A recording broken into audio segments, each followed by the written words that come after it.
Bonjour à tous, me voilà à Saint-Louis où se tient le débat de femmes politiques de différents partis et chacune doit trouver chez l'autre ce qui lui plaît, le programme qui lui plaît. C'est la première fois que ça se fait avec un panel 100% féminin, donc voilà, c'est la première fois. Je vais essayer de les filmer après le débat.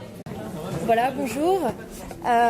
Suite à ce débat qui était très intéressant, j'aurais aimé savoir votre avis à une conclusion de 30 secondes, voire même 15 secondes, sur voilà, les convergences que vous avez apprises et qu'est-ce qu'il en est ressorti pour vous personnellement dans ce débat.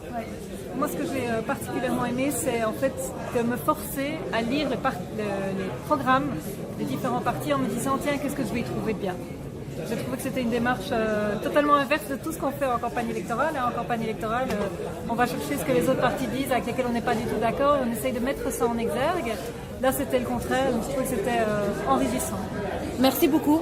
Je rappelle, vous êtes Barbara Tract, enchantée, je ne vous connaissais pas, du Parti Écolo, voilà. Et peut-être à très bientôt. En tout cas, merci. À vous. Au revoir. Au revoir. Bonjour madame. Voilà, est-ce que vous pouvez m'accorder 15 secondes? Oui, bien sûr. Voilà, on est en train d'enregistrer.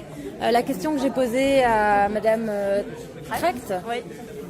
C'était voilà, une petite conclusion du débat qui était très intéressant, dont vous êtes initiatrice. Donc voilà, je voulais déjà vous remercier. C'est gentil, merci, mais c'est une initiative collective parce qu'elle n'aurait pas pu fonctionner si les autres candidates n'avaient pas Bien accepté. Évidemment. Alors la conclusion, c'est que je pense qu'on a pu rentrer plus dans le fond et voir ce qui était vraiment convergent et qu'en fait, il y a toute une série de priorités sur lesquelles on est d'accord et c'est déjà énorme. Alors, après, sur les moyens, il y a des différences et il y a des gradations différentes. Mais il y en a où on peut trouver même 2-3 parties qu'on peut embarquer.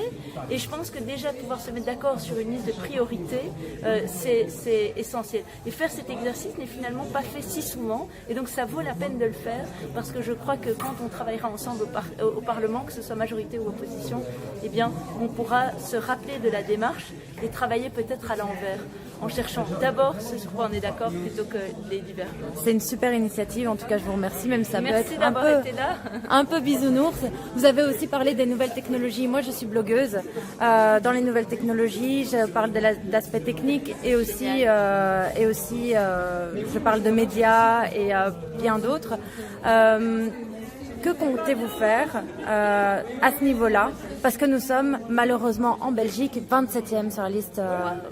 Mais je pense que vous incarnez là le rôle que vous pouvez jouer même en termes de participation citoyenne puisque vous rapprochez la politique du citoyen et que donc il y a énormément de choses qu'on peut faire.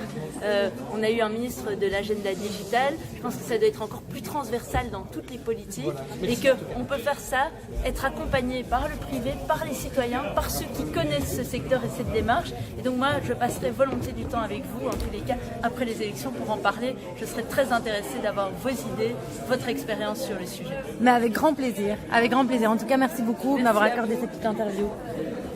Je continue. J'aurais aimé savoir si vous m'accordez une petite interview. Avec plaisir. Donc voilà, j'aurais juste aimé savoir la conclusion que vous tirez de ce débat qui était très enrichissant. C'était effectivement très enrichissant parce que ça a permis, je pense, 2 éléments essentiels. La première, c'est de pouvoir parler de convergence et donc d'avoir une approche différente par rapport à un débat politique. Et la deuxième, c'est aussi le travail d'humilité que l'on fait vis-à-vis de son propre programme et de se dire, voilà, il y a parfois des approches qui sont plus intéressantes, portées par d'autres partis. Et la gymnastique d'aller lire le programme des autres fait aussi qu'on déconstruit ce que l'on a vis-à-vis de telle ou telle valeur de parti. Donc je trouve que c'est ça, je suis deuxième candidate sur la liste Défi. Et très bien. Je suis accompagnée de Simon Willock, qui est 51e candidat sur la liste Défi. Voilà, ma conclusion est que on a réussi à extraire un certain nombre de convergences entre nous. On a chacune fait ce travail et on a chacune pris aussi l'engagement. Bon, normalement, sauf catastrophe, on sera toutes élues. Donc toutes les personnes qui se sont exprimées aujourd'hui seront élues. Et donc c'est un chouette signe pour après. C'est-à-dire qu'on va pouvoir, d'une part, continuer à se voir parce que Béatrice Delvaux va veiller au grain. Donc on va pouvoir se voir voir tous les 6 mois pour voir un petit peu les dossiers sur lesquels on peut avancer, on a trouvé des convergences.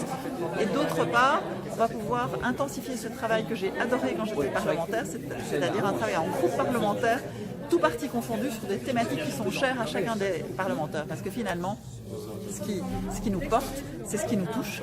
Et quand un sujet nous touche, eh ben, on est le meilleur défenseur de ce... Voilà, fin de débat. J'espère que vous allez aimer cette petite vidéo qui est très enrichissante et je vous encourage à déjà suivre mon blog et de deux, suivre les différents partis politiques, suivre les programmes parce que tout est intéressant, tout est bon à prendre et voilà, et vous faire votre propre avis. En tout cas, merci beaucoup et à très bientôt.